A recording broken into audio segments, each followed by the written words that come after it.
Good morning, everyone. Happy Wednesday. I am Lyndon Wilson, creator of The Difference, and today our show is DFW's Real Estate Best, the Real Producers Live series. Co-hosting or hosting today is going to be Lance Dunahoe. He is co-owner of Real Producers Tarrant County, and he's going to have some really cool guests on today that will be talking about some very interesting topics.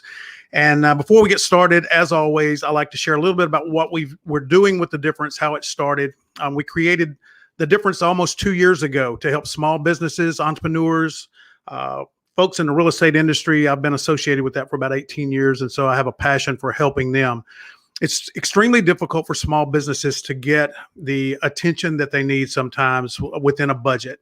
And so we wanted to create a platform so that we could help those small businesses access a lot of people, let them know what they're doing, and that they're more than what their brand says, right? So they're not just a person that does a particular job. They're a person that's impacting the community and serving our communities and the people that live there. In 2020, we had over 600,000 viewers. I kind of temper that a little bit. I know there's a lot of celebrities that can get that on one tweet, but as a local network, we feel pretty excited about being able to access over 500,000 people and put our small business partners and friends and guests in front of those people. So we're starting up 3 new shows this month. We just started one yesterday. And it was a great kickoff with that one. And we got that one started. We'll be starting 2 more in the next couple of weeks. But now I want to go into the man of the hour. And we're going to introduce Mr. Lance Dunahoe. How's it going, man? Good. I don't know about man of the hour, but I'll take it. But man of this hour, you are. Absolutely. Can't do it without you. Okay. So there Just you go. 1 hour. That's all I need. 1 hour. No, I am so excited today. We've got a great couple guests here that near and dear to my heart. And just can't wait to introduce our listeners and our watchers to them. So it's going to be a fun day. Great to see you, Lyndon. You too. So tell me a little bit. I know you guys just had, I think since your last show, you do one a month. Rochelle does one a month. Jordan does one. And then you guys do one together. But since your last show, you had an event over in Tarrant County, right? Oh, man. Yeah, did we? We had our first Real Producer event, our big event. We've had a couple little small ones, but this is where we could, get as many people in the room as we could. And we had over 150 of the top agents in Tarrant County and our partners at the T&P Tavern. That's the old Texas and Pacific Railroad train station. And so this beautiful Art Deco setting, the weather was great. It was, just kind of in the 80s, and it's sort of an open air, really cool environment. But that room was just alive with so much energy. It was incredible. I think people were really craving an opportunity to get together and network. And when you have the best agents and the best businesses that they work with together in that room, it is just such an exciting place to be. So we had a blast. It was a great way to launch our first big event and just that momentum of this great community that we are creating. Well, that's awesome. Congratulations on that. As you guys talked about on the last show with all 3 of you, Jordan happened to mention a little bit about the type of participation that you guys get at these events. And, if anybody has ever tried to host a happy hour networking event, sometimes it's not as easy as it seems. And you have those sweaty moments where you're like, is anybody going to show up? And, it's exciting. There's just so much energy that surrounds Real Producers and what you guys are doing. People want to be a part of that. And it's so cool to go to those events and see so many people, not just people, but actually, real producers, right? I mean, that's why you call it Real Producers. There are people that are making things happen, and that's, we want to be in that circle. And so it's really cool to see all those people and how they're networking and connecting and just strengthening the sphere and their circle of influence. Yeah. And that's why I'm even just so excited about our guests today, because one of our great home inspection partners, Matthew Briley with Semper Home Inspections. I cannot wait to introduce you folks to him, and then his guest, Sarah Lyons with Century 21 Judge Fite, and just she's in our top 100. She's like number 60 in Tarrant County. So we've got just some high power folks on this show today, and I think we're going to have some pretty intriguing conversations around that. So I'd love to bring them on, Lyndon, if you're ready. I am ready. Let's bring them on. Well, there's Sarah. Hi, Sarah. Hey, Matthew. Hello. Good morning. Well, hey, I teamed you up here, Matthew. I would love for you to introduce Sarah, but real quick, Matthew, you're the operations manager for Semper Home Inspections, and real quick, tell us a little bit about yourself and what does that mean? What do you do as operations manager for Semper? Yeah, so basically that kind of oversees the general operations of the company on a day-to-day basis. So we have our owner, Danny Smith, who maybe a lot of our listeners have met over the years. Then I kind of oversee our scheduling team, our kind of back-end office stuff, scheduling, making sure that people are getting taken care of. We're getting inspections done in the time frame that people need them in. And then dealing with any questions that come up, stuff like that. Basically everything except for the technical inspection questions about what the guy should be doing when he's at the house, essentially. Right. Oh, that's awesome. Well, and your guest, Sarah, how did you guys meet? And I want to give you just a quick chance to introduce her. Yeah. So Sarah and I met, I guess, about a year and a half ago or so. Sarah's been using Semper for a few years now, and I've been with Semper coming up on 2 years at this point. First started out in that marketing, sales, growth role, whatever you want to call it, and met Sarah personally that way. She's obviously a great agent. Everybody knows that. She's very kind personally, and one of my good friends I've gotten to know really well. And it's a pleasure just to bring her on here and hear from her as well. Yeah, thank you so much for inviting me. Yeah, Sarah. So Sarah, tell us a little bit about yourself. Where are you from? How did you get here? How did you get to be number 60 in Tarrant County?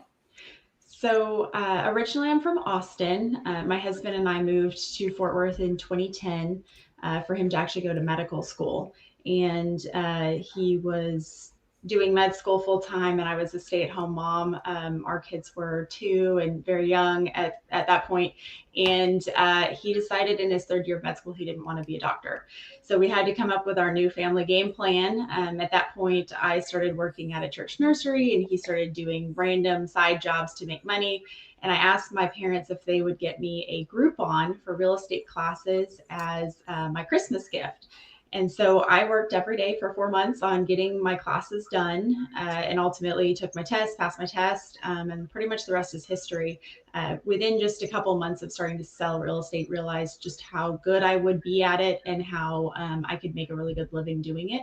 So my husband has been a full-time stay-at-home dad for about 7 years now. So Wow. He homeschools our sons, who are now 9 and 11. And so this isn't a side hustle or a hobby. This is my full-time career, and it's also my family's sole income, which to the clients is important. Wow. Well, God bless your husband. I've got 2 boys. I don't know that I could that I could do that. That's quite a challenge. And isn't it amazing? He has a harder job than me, that's for sure. Yeah, isn't it amazing the people that kind of prop us up and help us get things done, that some of the unsung heroes in our lives. So way to go. What's your husband's name? Kevin. Way to go, Kevin. Yeah. Because obviously that's working. You've been licensed since what year did you say you started? 2014. 2014. So in 6-7 years, have had a pretty remarkable career. I actually did a little bit of research, and I just saw some of your awards that you've won over the years. It's remarkable. It really is. Thank you. And I'd love to ask a few questions, just kind of about that, Sure. that journey of you getting here. What do you think is kind of some of those turning points? Like when did it go from just, starting out to just, where did the curve turn for you?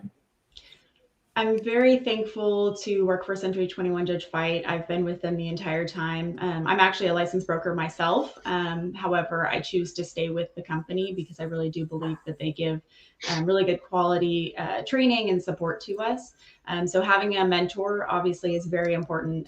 Across industries, you'll always find that successful people have someone that they've learned from. So Richard Grossley, my mentor, really helped instill in me the importance of building a lasting relationship and the client needing to know that you really do have their best interest at heart, that you really do care. And if you make a mistake, own up to it, all of those things. So initially, I started selling just in the fact that we needed to pay the bills, and then growing from survival to thrive. He really helped with that. And then also as a brokerage, we have everybody go through Brian Buffini's Peak Producers program. And so I'm very thankful that I focused from day one on relationships. So I don't pay for online leads. I really don't do a lot of like direct mail kind of thing. More than 85% of my business is repeat or referral. So I love what you just said. You just kind of teed up my next question, because Real Producers is all about relationships and connection. So I want to hear your version of how you met Matthew. And, this show is called The Difference. Tell me about the difference he has made in your life, your business. How has Semperfi and particularly Matthew, that relationship, help you take care of your people? Absolutely. So I've actually been their top referring Judge Fite agent for the last couple of years. I really like that they have multiple inspectors with different personalities and availabilities. So I often will have an inspection done on a Saturday, that kind of thing. Also, obviously, because I have a lot of military clients, being that we're in Fort Worth and we have a base here.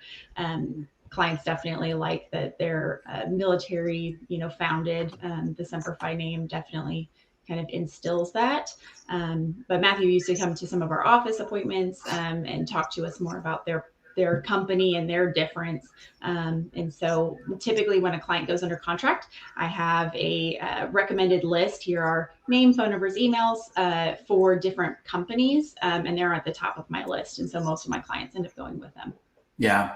Well, I'm going to bring Matthew in, but I want to kind of share a little bit of background. Matthew and I know each other from the home inspection world, and met somewhere at some conferences somewhere out of state, and realized we were both in DFW and just really hit it off. He's such a great, genuine guy. At the time, you were doing mostly marketing and sales, and now moved into this operations role. But just kind of what you said, Sarah, what has always impressed me about you, Matthew, is your ability to communicate what Semperfi offers.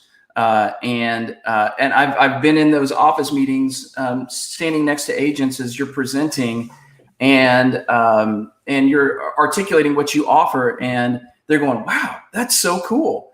And it may not be things that other inspection companies may offer some similar things, but you communicate it so well and so clearly. It's just so compelling. And I've always been so impressed at how you've done that. You're just a fantastic communicator. So certainly can see how that would impress, Sarah, and as Semperfi is able to articulate that to their clients, because they do offer so much. Matthew, kind of the same question for you with Sarah. You mentioned just that you guys started a friendship. How did that happen? How do you go from just home inspector to having a relationship? Yeah. So like she said, we first met at at her office there over in Fort Worth, and right off the bat, she was just kind and open to me personally, which is always. Matthew, am I frozen, or is Sarah? Can you hear him? Yeah, I can hear him. Okay, sorry, that might be me for Lance on your that was side. frozen. Sorry about that. No worries. It was me. Yeah. So, she was just very, very, very kind right off the bat. And I think she had an event coming up that, client appreciation event that she always does. I think that was a time of year that I think ended up Yeah, we ended up we ended up doing that one. I think one later got canceled because of COVID a few months a few months later of all that stuff coming through. But Sarah, like she said, she refers a lot of business to us, and just throughout the her transactions there, and in our opportunities to serve our clients and kind of give them that peace of mind through their real estate transaction. We've had to communicate, about different things, answer questions, stuff like that. And then just knowing and watching her, her obvious knowledge about real estate and just how well she takes care of her clients, has been a huge thing. Both from afar and up close, just seeing how much she cares about her clients and being able to, she's really able to get her clients results that they never dreamed were possible. I mean, that sounds, cliche or maybe too extreme, but it's really not. It's just been really exciting to see that from a bunch of different aspects. And so Sarah's always available for her clients, just a phone call or a text away, and she's you really start to see her shine when the negotiating starts going on. I mean, it's great. Any agent can come to your house and look at it and say, "Hey, I think we can get this much," but to then actually see it, see that progress through those stages, and just have her expertise in showing you, "Hey, here's what we can do. Let's go about things this way." It's just, I think it's the mark of a fantastic realtor and somebody that you want on your side. Thank you. Love it.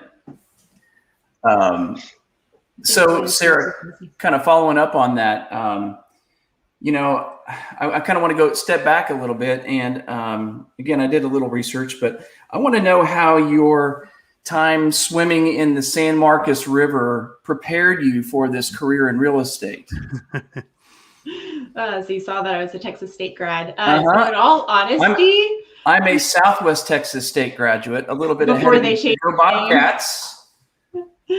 Yeah. Honestly, I didn't spend a lot of time on campus. I still worked through college, and I worked in Austin, and I lived in Kyle. So I didn't spend a ton of time on campus. I learned from some of my husband's experiences as 2 years older than me, and I did not change majors like he did, and I didn't change schools like he did. So I finished in 3 years. So I was in and out pretty quick. Wow. What was your major? Accounting. Accounting. Very good. Yeah. Well, I can appreciate that. I started out pre-vet at Southwest Texas State, and my first semester I got a 1.7 because of that San Marcos River, because I spent every day in the river. And then my parents cut me off, and I had to get a job. And when you start paying for your own school, you tend to appreciate it more. So I waited tables at Pepper's at the Falls, which used to be, I think it's a steakhouse now, but right at the headwaters of the river. So I got my river, and I got my education eventually. So I can appreciate your dedication, because it's a beautifully distracting place to go to school. Yeah, so how did accounting, now back to your degree, you were an accounting major. Probably weren't necessarily considering real estate as the path that would take you, but how has that helped you?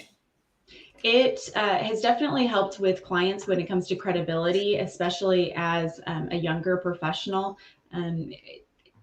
It's hard to overcome sometimes the age gap where clients literally have children older than you. They tend to think that you don't have the experience. And so a lot of times when I'm branding myself, I'm focusing on the millennial spunk with the veteran agent experience, because I've helped more than 400. I've had more than 450 transactions, closings under my belt, over $100 million in sales. And so I know what I'm doing, even though I'm 32. But especially when I was 24, just starting out, it was really tough. With the accounting background, it helps give credibility when it comes to me knowing the numbers, understanding the dollars and cents, because some people are much more emotional about the transaction or emotional about the buyer they select. And I really want to make sure that the bottom line is where they're focused, because that's ultimately the profit. So that's where I'm focused on for them. Right on.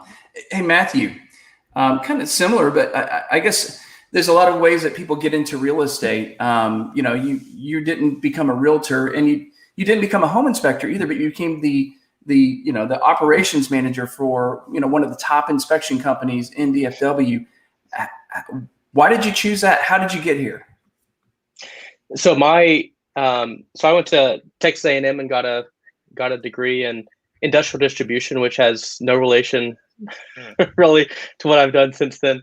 That's pretty typical. But I spent 7 years at a insurance verification company, which means absolutely zero to pretty much everybody. But ended up kind of did everything over there and ran, several of the teams over there, customer service teams, the data entry teams. I ended up doing some sort of operational type stuff. And so my background over there was really a lot to do with kind of processes and getting stuff where it's consistent and expectable. And so that transitioned really well ended up transitioning over really well to Semper Home Inspections. I had known Danny Smith for a few years at that point, and he was looking for somebody to come in and help out in some different ways. And I was also looking for something at the time to help with as well. And so we just started with what was available at that point, which was the growth in marketing. But kind of long term, what he and the company needed was some help in that growth stage. We have 8 inspectors at this point. And so when you get to that size, your needs as a company start to change a little bit. Most inspectors start as just them. They get their license and they start inspecting, and it's very simple. And then as more people realize that you know what you're doing, first of all, and then that they want you to help more and more of their clients and more agents, you have the need to add more inspectors. And there are usually some growing pains with that, but you could typically kind of continue along the same style of path as you had when you were just one person up to a point. And then at some point, you get too many inspectors for you to just handle on your own and to handle the same way that you always have. You have more inspections coming through. You have more opportunities for things to fall through the cracks. And so I think my background in just that process management and kind of running teams and of different sorts has really helped in working on solidifying our internal processes so that as we're growing, we're doing it in a way that maintains the quality that we've always provided. And we're just able to provide all these more and more clients, the experience that they expect and they deserve throughout the process. So it's kind of a roundabout way, but just the growth, yeah. Well, and I love that. Of course, Semper what does Semper mean? I know the answer, but I want you to share it. So it means always faithful. So it's the Marine Corps motto. Yeah. My dad and my my father-in-law are both Marines. My wife was born on the Marine Corps birthday, November 10th. So we're a big Marine family around here. And I love just kind of what you said, because also what you're talking about is, very much a military concept too, kind of that span of control where, you've got direct reports and, at some point you can overload one person if they've got too many people under their command and be able to distribute that without dropping, letting things fall through the crack, like you said. So, your owner, Danny, of course, I think he was a career Marine. Did he do 20 years? Yeah. He was in there 21 years, and then Wow. retired. And then of course he has another son in the Marines right now. Actually, 2 sons and a daughter-in-law in the Marines. So they are a Marine family all the way. Yeah. Well, just for the record, thank you for your service, Danny and family. So as that whole motto and that environment, as you're communicating, there is a difference, right?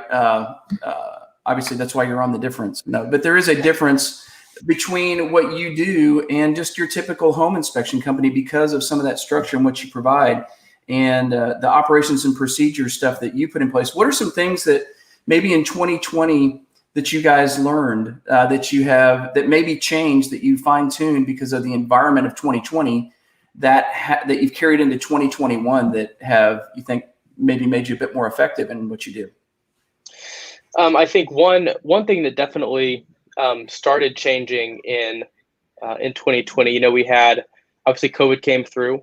We had about a month and a half there in March and about April, kind of into the beginning part of May, where people just kind of stepped back and thought, what in the world's going on here? I'm not sure if I want to buy a house right now or or what to do before it started picking up. But what we've seen is that, especially in the last, especially the last 6 months or so, is just the speed of the transaction increasing. Traditionally, 7 days is a very normal option period, but we've started to see that reduce down quite a bit. From we've seen 3 days, 1 days in some cases. Some people are waiving inspections altogether, which I don't recommend. Even aside, I'm going to stop answering your question for a second. Even if you don't have an option period, I still think you should get a home inspection to know what you're getting into. Even if you don't have the ability to back out because of it, you still want to know so that you know what to expect and can plan for stuff. All right, back on track. So we've added more inspectors. We've added I think 2 inspectors this year because we really want to make sure that we are available for our clients. When they need us. We don't want somebody that wants to use us and wants to get the experience that we provide and the peace of mind that we provide. We don't want them to be forced to turn somewhere else just because we didn't have somebody available that day. So it's not a simple thing to do at capacity, but that is one thing that we've been working on doing to make sure that we're available. The other thing is for people to just help people be comfortable with the house that they're getting into and what can happen down the road. No matter how good of an inspection you get, even if an inspector finds every single issue and potential issue in a house, there can still be something happen down the road that nobody expected. Nobody could have predicted. And so one of our big focuses, and we've tried to do a really good job of educating our clients and agents on, are the warranties that we provide with our home inspection. Warranties is different from insurance. Warranties is for things that you didn't know about basically when you bought the house or after the inspection. So when you move into a house and that water heater that was working perfectly fine, a month ago during the home inspection, but that goes out on you, it's not working right. What are you supposed to do? Traditionally, you're writing a check to replace the water heater because you have to have hot water. Well, the warranties are there to step in and cover that because you didn't know about that moving into the house, right? You didn't know that you were going to have to do that. And that's there's a lot of different things that warranties can address and stuff, but the big part is just giving the client an avenue for safety and an avenue for making just increasing their peace of mind, really, just so they have somewhere to turn and they're not stuck writing a check when they don't have to. And so I'm always educating agents, and occasionally I'll talk to an agent who had something come up with one of their clients, and it would have been really helpful to have a warranty in place because their client ended up having to write a check for something of some sort. But that's one of our big points of focus. Yeah. And those are through our mutual friends at Residential Warranty Services out of Nathan Thornberry's group out of Carmel, Indiana. Is that correct? That's right. Yeah, yep. They do a great job. And because nobody likes surprises, and particularly in this seller's low inventory market, where people are buying homes that they're not necessarily in love with. It's just what's available. And so when you find something wrong with something that you don't absolutely love, that can be even more disheartening. So to have a solution for them is fantastic. What a great service. Sarah, I'd like to ask you, because kind of in the same light, this is a seller's low inventory market. 2020 challenged a lot of things. Some people had the best year of their real estate career. but they also, people were home and they started considering their next stage of life. And they also started considering how they were going to get there. And iBuyer, opportunities have come on really strong this year. And I just kind of like to hear how from what Matthew said, I can see how he's been able to distinguish what they do and the importance of home inspections. And I want to touch back on that in just a minute. But what have you seen this year that you've taken from 2020 that has helped keep you relevant kind of in this iBuyer, low inventory market that we're in? How are you distinguishing yourself? So because my relationship is focused so much on relationships, and that's how my business has grown. I had my best year ever in 2020. It was up 29%. Basically, when COVID started happening, I started reaching out and trying to ask how I can help, what I can do to help my clients, educating them on the forbearance rules, educating them on what they can do option-wise. And then because I focus on the relationships, when these people are realizing how much their equity is gained, how much money they've now made on their homes, they're calling me to list it. So it's very rare that I go in on a listing appointment and don't get it, partially because I'm prepared, but also because I've built relationships with most of these people. So regarding the iBuyer programs, Century 21 Judge Fite does have a program where we do send, we can opt to offer that potential listing to all the iBuyers without individually having to apply to each one. Wow. But ultimately, though, because the market is so strong, as you mentioned, unless you have a significant need for a very quick sale, you're going to lose a lot of low-hanging fruit if you take those offers. And so I'm really not advocating that at all. And it's not really been an issue. I think I've had one person sell to an iBuyer in the last year. So mainly it's put it on the market and see how high we can get. Having a very strong preparation on the front end, so you have the best presentation possible, is important. So when 2020 hit, I started having my photographer do Matterport tours on the 3D virtual tours on 100% of my listings, regardless of price. Always have professional photographer, regardless of price. Make sure to have things like the windows cleaned, do light staging, just make sure that the property is going to look in its best presentation. So when we go on the market, it's going to have the best opportunity to have the highest well-qualified buyers. And this market has been crazy. It's just been so crazy. Listing 7 homes this month. 6 of them are ones I helped these people purchase over the last 7.5 years since I've been licensed. One was a personal referral, a family member. But these properties are all going in multiple offers. But as he mentioned, I'm seeing definitely shorter option periods. Personally, as a buyer's agent, I am not letting any of my buyers waive their inspection rights, because I think that that's just not smart. It's not a good business decision. Frankly, even on some new construction, you're still going to need even a separate home inspection just to protect yourself, especially if they're outside city limits, so they don't have near as much regulation from the city. With these buyers, though, I mean, I presented 12 offers on one on Monday and 5 offers on another. Out of all of those total offers, 17 offers between them, 1 was under asking price. None were at asking price. The rest were all over asking price. Wow.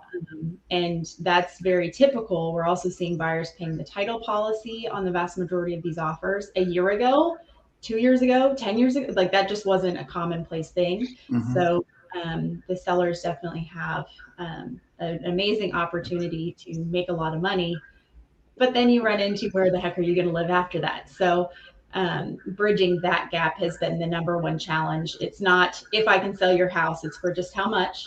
And then it's, can we get the place that you're going to purchase lined up?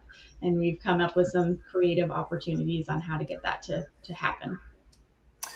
I love what you said, and just a word I wrote down because it stuck out. I've heard it repeatedly as I sit down with top agents, but you said advocating, and really you are. That is your role, is to be an advocate for your clients, and that's something an iBuyer program can't do. An iBuyer does not know the client personally and know all their hopes and dreams and the things that they're considering. So, and you mentioned just the relationship, having a genuine relationship with somebody that cares and that's savvy and knows how to get creative and get those offers to the top of the list is huge. And even if, so there's a designation between like an iBuyer and, there are companies that will eventually rent out the property or potentially flip it, but it's still not necessarily an iBuyer program unless it's like the open door offer pad where they're purchasing just to immediately turn it over.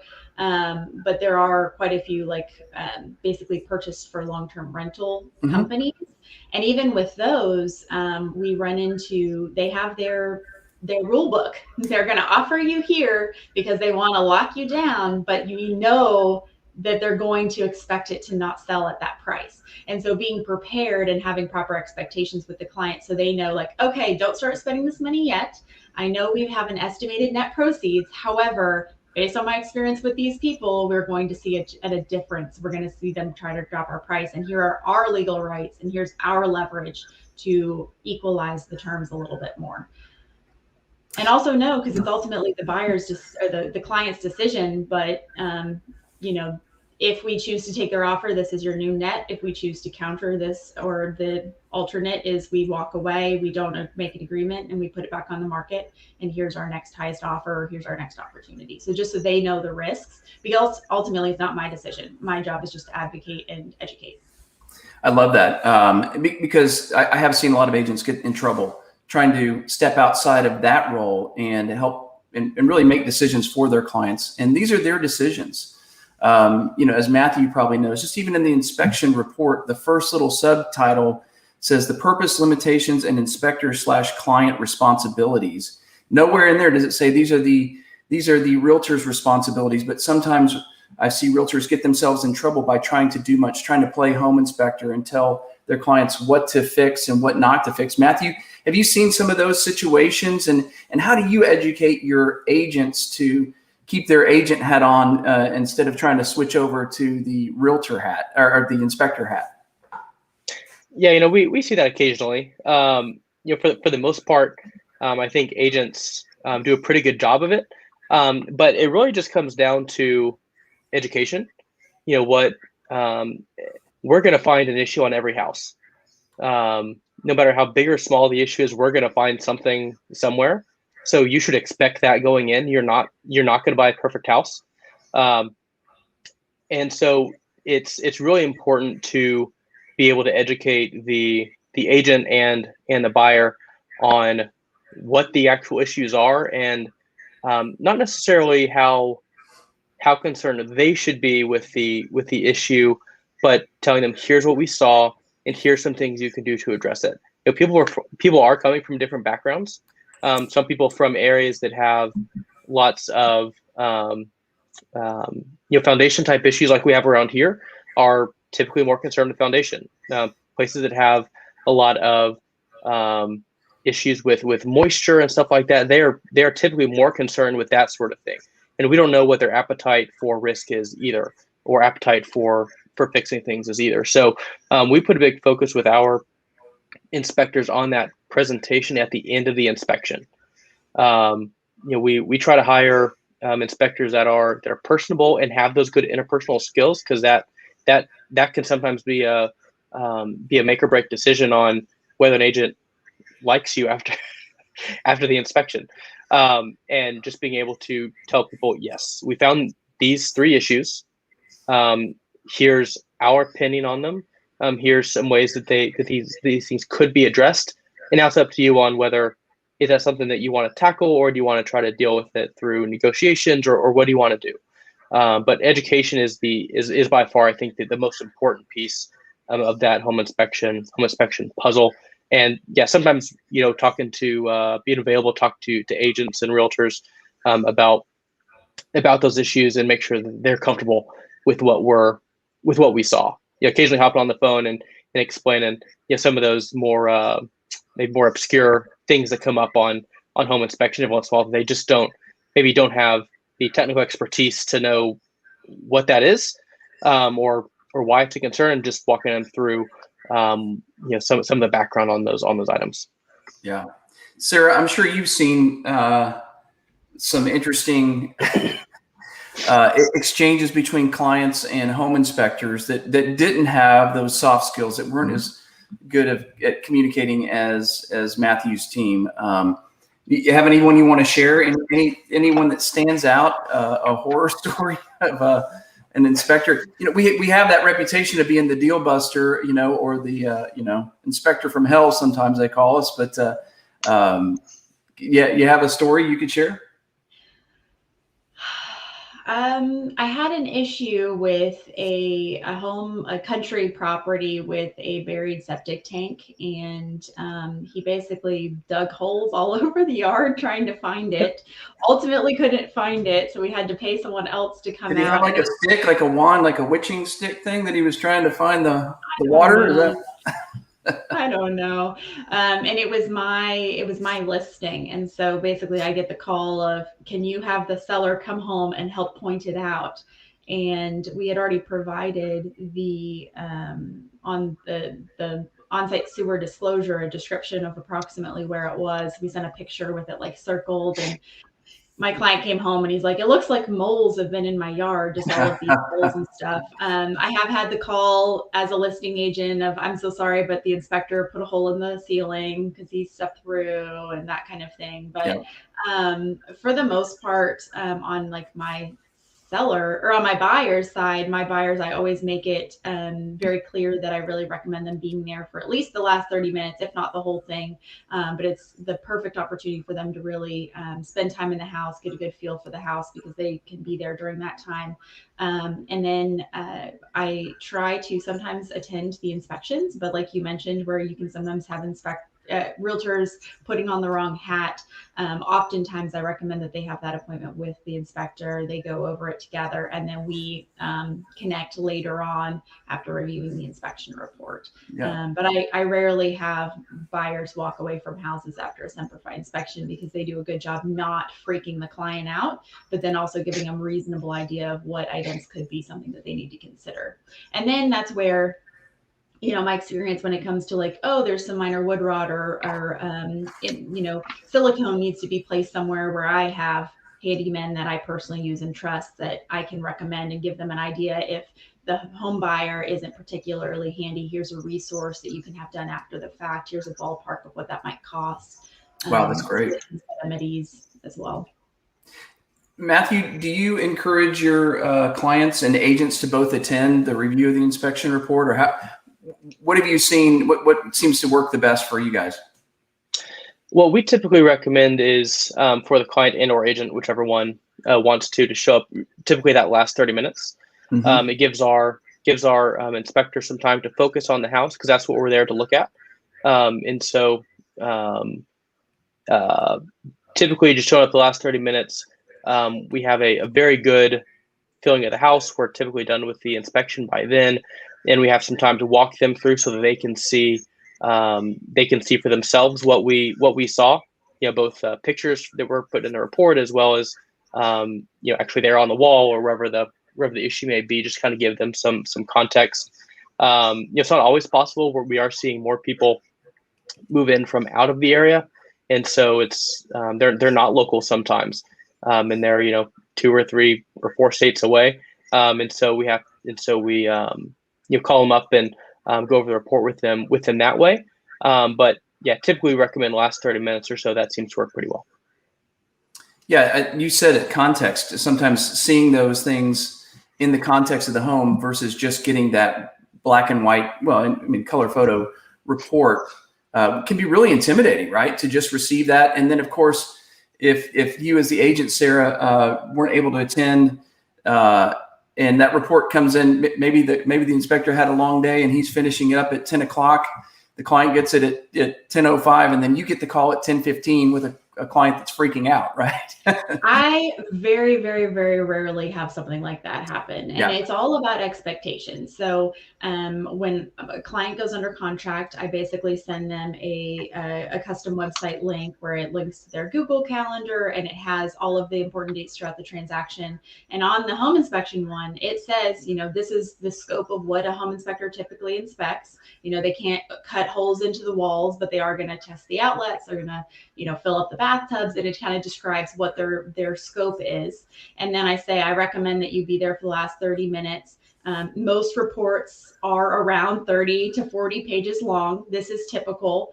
Some of the items that are going to be listed in this report are state mandated, but not necessarily local ordinance. We'll go over it together after the inspection. And so most people, when they have that expectation already on the front end, like, oh, okay, it's going to be about that long. So if they aren't able to attend and then they get the email with the link and it is 35 pages long, they're not thinking my house is falling down. This is a really alarming report. They already kind of are expecting it to be about that length, which helps. Right. So one last question, and then I'm sure Lyndon has a question or two, but what do you think is the most common myth about each of you, your profession, and debunk it, defend it without being defensive? Matthew, go ahead. I'll let you start. All right, I'll go first. I think you kind of already said it, that home inspectors want to kill deals. Maybe I don't know, maybe there's some kernel of truth in that, at some point in the past. But I think home inspectors, by and large, at this point, have realized that we're all on the same side, and I think there's a little more clarity now on the role of home inspectors in that real estate transaction. We're not passing or failing a house. That's not our job. We're not teachers saying, okay, this is over the mark or this is under the mark of what you should be buying. We are there to educate. And a lot of people, the reason that people are bringing an inspector in the first place is because they don't know as much about the entire house as a home inspector who looks at houses every day. And so they need a second set of eyes to look at the house and look at everything that they wouldn't even think of looking at. And so a lot of that's, a lot of what we do, honestly is not super complicated. It's just knowing what do I look at and what am I seeing. And so I just think there's a lot more clarity now on helping educate the clients on the house that they're buying, and being aware of some of the issues that are currently present and something they might encounter down the road, and leaving that final decision on whether to buy the house with the client instead of trying to make that decision for them. Love that. Sarah. The biggest stereotype, I think, is definitely you get your real estate license and everybody is going to want to buy a house from you. The threshold to get into this industry is surprisingly low, and so there's the stereotype that everybody and their mom has a real estate license. But just like with a lot of other jobs or just low entry positions, there's definitely going to be a cream of the crop. There's going to be a 1% that does 90% of the business, and that's definitely the truth here. The misnomer of, well, everybody charges the same amount and everybody therefore gives the same quality of service is really not true. Especially looking in other parts of the country or even looking rurally, you'll notice the quality of pictures and marketing and things just drops drastically because there's less competition between agents. And then also too, the concept that we make a ton of money. Yes, the top 1%, we do very well. We're very successful, but the average real estate agent makes less than $15,000 a year if you look at NAR's reports, and that's before expenses. So the misnomer of, oh, I've got a cousin or a family member or a friend that just got their license. Let me put the largest asset that I'm probably ever going to own and let them have at it because they got their license. Is something that I think that consumers need to get more wise about and choose a quality agent versus just one that they know. Love it. Thing. Lyndon. Yes, sir. Pretty exciting stuff, man. What do you think? It is. It's good stuff. We talked when we started the difference, and I may have mentioned this before. I wanted to be able to identify the particular things that made a person elite. Everybody works hard. Just about everybody works hard. Some people struggle getting out of mediocrity and they're busting their tail every day. And I wanted to know what the difference was. And there's these buzzwords that over the last 24 months of doing, over 600 shows, that these elite people that keep coming on our shows, they all share. One of them's relationships, right? That was one of the first words that we heard on the show today, is relationships. Back in 2008, when the market crashed, the people that had the best relationships were able to survive that really tough time.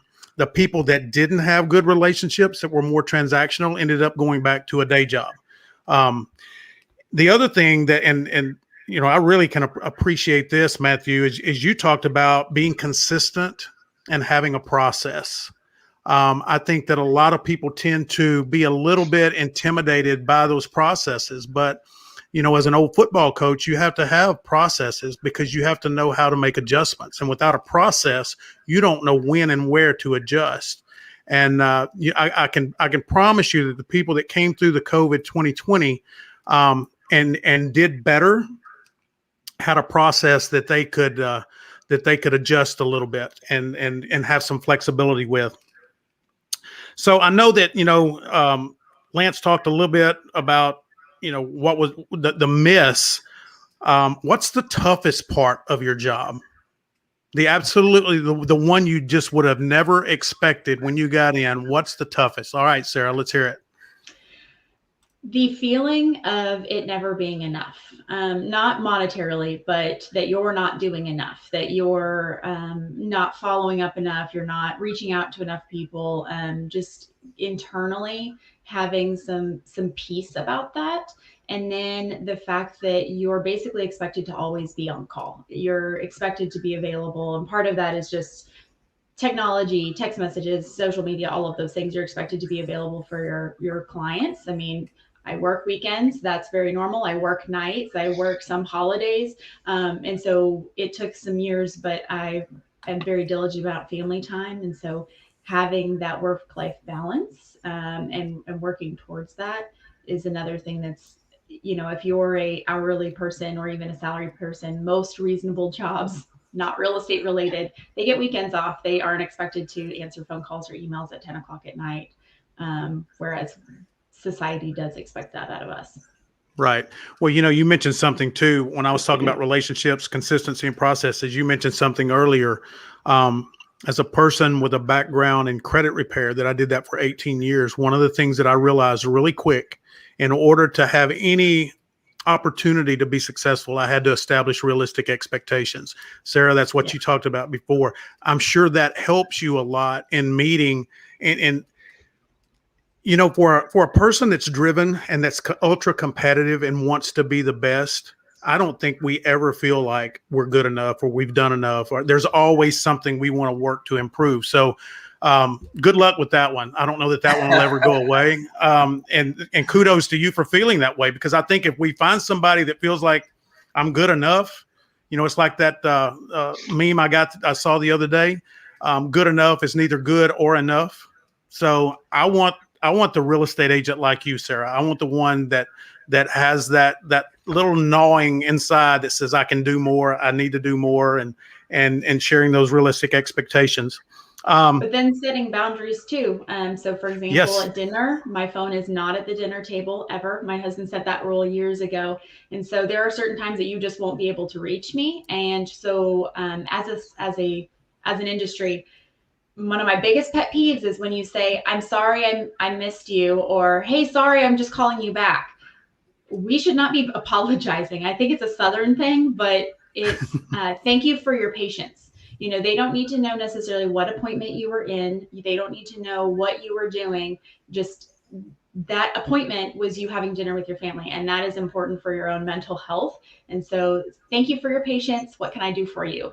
Not, hey, I'm sorry, I have a life and I need to sleep sometime.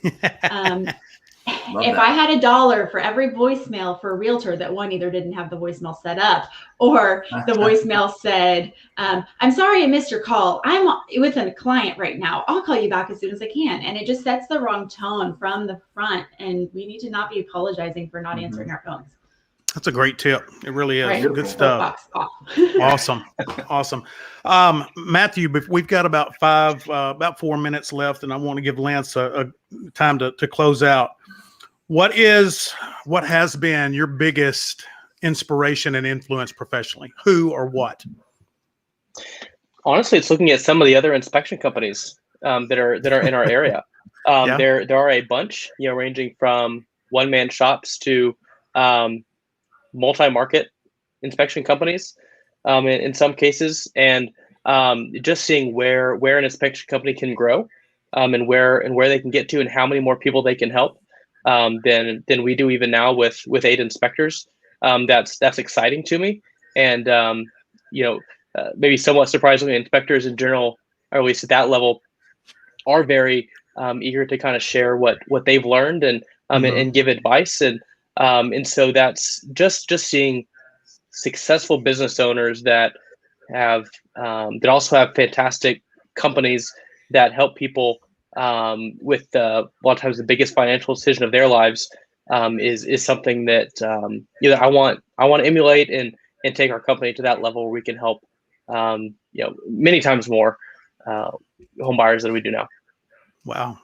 Those are good answers. I loved them. Lance, good job bringing on two exceptional people. Man, it was a great conversation. Well, look, Matthew is with one of the top inspection companies in DFW, the state of Texas, and I'd even say nationally. They just do a fantastic job. And it is, I think, just from all the things that he described, their systems and processes and doing things consistently. And so it's been just a pleasure watching Matthew as he kind of came into this industry and how he's grown and influenced the industry. So congratulations, Matthew. Just so proud to have you as part of the Tarrant Real Producer team. When we sit down with agents and they tell us about people they love, there's several names that come up pretty frequently in the inspection world, and Semper is one of those. And so we know that top agents appreciate what you do. So when the best agents are referring the best businesses, it's amazing the strength of this community. Like Sarah. Sarah, you mentioned, there are 60,000 realtors in DFW in the surrounding area, and you're in that top 0.5%. I mean, it's pretty remarkable. You are the cream of the crop, and I know that came with a lot of hard work and sacrifice and the lessons learned along the way and setting boundaries as you described. But to be able to pull that off is remarkable in just, 6-7 years. So certainly congratulations. I'm just honored to have you both on the show today. And I'd like to ask, what's the best way that our viewers can get in contact with you? I know we've got some information scrolling across the screen, but Matthew, what's the best way people can schedule an inspection? You can either call us at 682-351-2267. There it is down there. Or you can go to our website, semperfihomeinspections.com, and book an inspection 24/7 anytime. If you're an agent, give us a call. We can send you a link directly to you. You can book at 2 a.m. if you want to. Right on. Sarah, what's the best way for people to find you? So it's going to be right there. My website, sarahlyonsrealestate.com. I have a Google form on there for if anybody wants a MLS portal search set up.